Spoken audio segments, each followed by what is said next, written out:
Hey 8th graders, welcome to our second flipped lesson. So we are going to be doing section 1.2, adding and subtracting real numbers.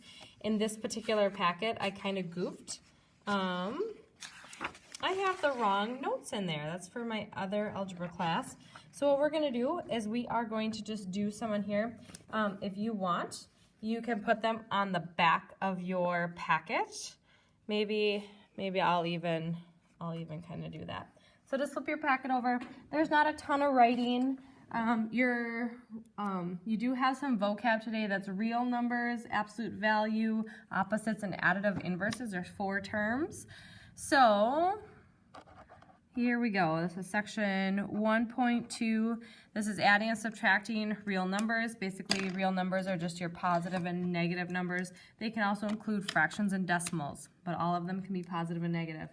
So they want you to add and subtract being able to use a number line. So our first example, we have -3 plus 6. So if we have a number line, generally you always start at 0, and then 1, 2, 3, 4, 5, 6.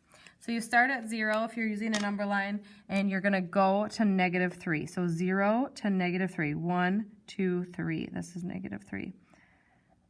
And then our sign is addition. So with that addition, we are going to add +6. So it's 6 and it's going the positive direction. So I'm going to go 1, 2, 3. So I went back my 3, 4, 5, 6. So where do we end up? We added 6, we ended at 3. So what does this equal? 3. Okay, our next one,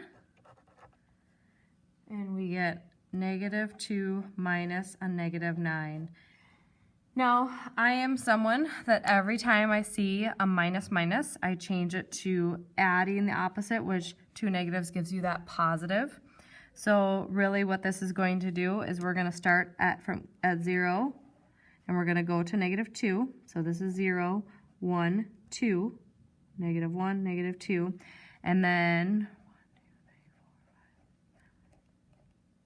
we're going to add 9 to that. So 0 to -2. And then we're going to add 9. So 1, 2, and then I'm going to need to add 7 more. 1, 2, 3, 4, 5, 6, 7. 1, 2, 3, 4, 5, 6, 7. So where did I end up? I ended up at 7. Okay. I know we did this last year. So what I'm going to do is if you want to use a number line, go right ahead. I'm going to skip ahead, and we're just going to add and subtract them, just doing regular math. So my next example, -3 plus -16. So my thing is, same team, we're adding. So if you have 3 on the negative team, 16 on the negative team, they add up to give you a -19. Okay, my next one, I have -13 plus 7. So if you have 13 on the negative team, 7 on the positive team, you actually have to subtract because they're on different teams. The negatives win, and how many do they win by? Well, they win by 6.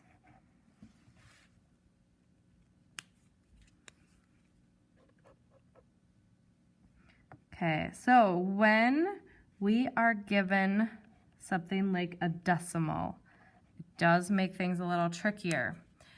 So I know 6.2 is bigger than 4.9, so it's going to win. So I know that it's going to be positive. I might want to jot that down.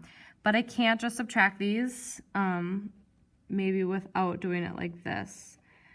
The bigger one, whether it's positive or negative, technically is going to go on the top. The bigger one in this case was positive. So I'm going to subtract these. 9 cannot be taken away from 2, so I have to borrow. So 12 minus 9 is 3. 5 minus 4 is 1. Bring down your decimal, so it's a positive 1.3 is for your final answer. let me do one that shows ones that the negative would actually be bigger, if that makes any sense. So, yeah, we'll do this one. 52 plus negative 68. So the negative is bigger, so your answer is going to be negative, so I'm going to take 68 minus 52. I get 16. So I'm subtracting, it's kind of strange, but I'm putting the negative on the top because there's more negatives. So that you have to do that with positive and negatives. Okay, maybe let's do one fraction. So let's say EFG. What if I had negative 3/4 plus 1/4? Okay, same denominator. Do you guys remember me loving fractions last year? So we love them if they have the same denominator. So really this could be like this, negative 3 plus 1. Well, who's bigger than negative 3? So we know our answer is going to be a negative 2. Our denominator stays the same, so it's 4. And then that reduces to a negative 1/2. Okay, so there's that. Those are all adding. Now we're going to do some subtracting. These are adding.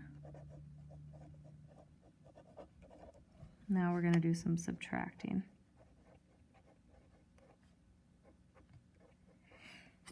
Oh, excuse me. Okay. So if I have 7 minus 10, these ones you guys should be pretty familiar with. If you have something that's smaller and you're taking away something that's greater, you're going to get a negative. Okay.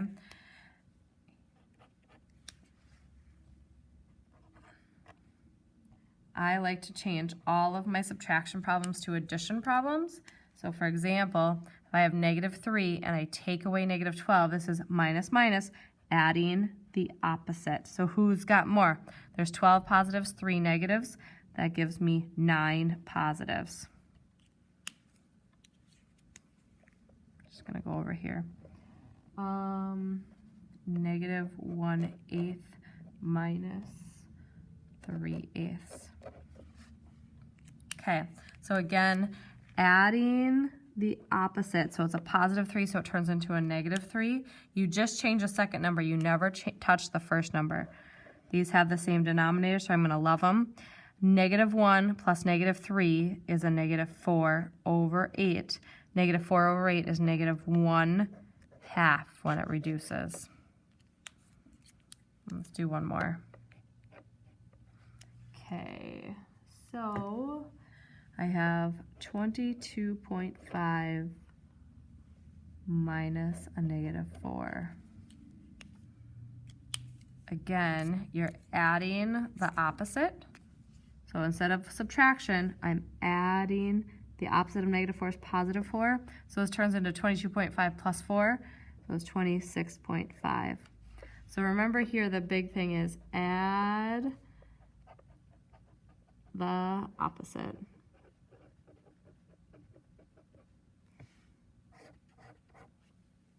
Okay, so I think that is all that I need to do. Let me know if you guys have any questions. Thanks.